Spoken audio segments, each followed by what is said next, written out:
नगरीय विकास ये आज की आवश्यकता है।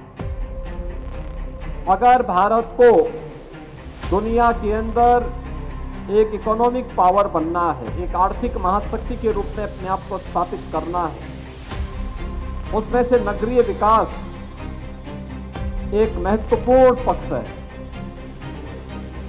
रोजगार सृजन की संभावनाएं भी बढ़ती हैं और विकास के माध्यम से प्रत्येक नागरिक तक शासन की योजनाओं का लाभ भी आसानी से पहुंचाया जा सकता है। ये रोजगार और स्वावलंबन के आधार भी बन सकती है। लेकिन नगरीय क्षेत्र में अनियोजित और अवैज्ञानिक विकास की सोच ने वहां पर एक नई समस्या खड़ी कर दी।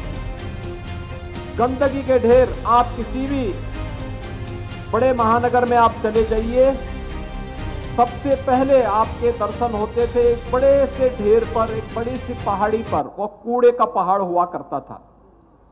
लेकिन आज प्रधानमंत्री मोदी जी ने स्वच्छ भारत मिशन के अंतर्गत जिस बड़े अभियान को आगे बढ़ा करके लोगों के जीवन में व्यापक परिवर्तन का उसे माध्यम बनाया, उनमें से नगरीय जीवन को स्वच्छ सुंदर बनाने के साथ साथ आधुनिक तकनीक का उपयोग करते हुए हम सब सॉलिड वेस्ट या किसी भी प्रकार के वेस्ट को वेल्थ में बदलने के लिए कार्य कर सकेंगे। इस दृष्टि से आज नगर निगम की ये पहल अत्यंत सराहनीय है और मुझे विश्वास है कि यह गोरखपुर को वास्तविक रूप से स्मार्ट सिटी के रूप में स्थापित करने में इसकी बड़ी भूमिका होगी।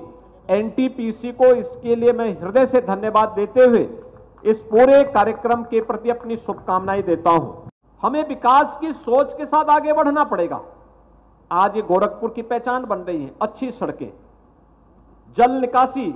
आपने देखा होगा 3 वर्ष पहले तक एक बारिश पड़ती थी, अगर 1 घंटा बारिश पड़ गई आधा गोरखपुर जलमग्न हो जाता था, 2-2, 3-3 दिन तक पानी भरा रहता था।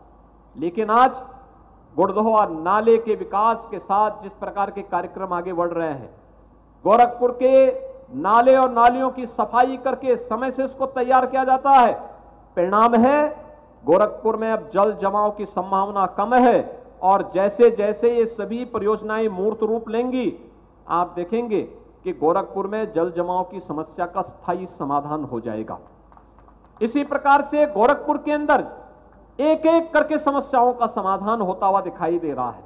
कभी गोरखपुर में स्वास्थ्य की सुविधा का अभाव था, medical college, BRD medical college स्वयं अस्वस्थ था।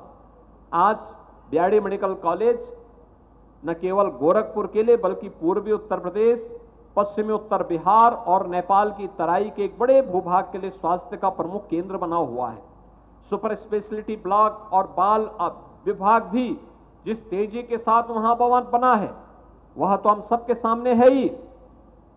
एम्स गोरखपुर का निर्माण भी आज होने के बाद विकास की ढेर सारी संभावनाएं आगे बढ़ी है। फर्टिलाइजर, रामगढ़ ताल, ये सभी एक नई पहचान गोरखपुर को दे रहे हैं और इस नई पहचान के साथ गोरखपुर के प्रत्येक वासी का जुड़ना उतना ही महत्वपूर्ण होगा।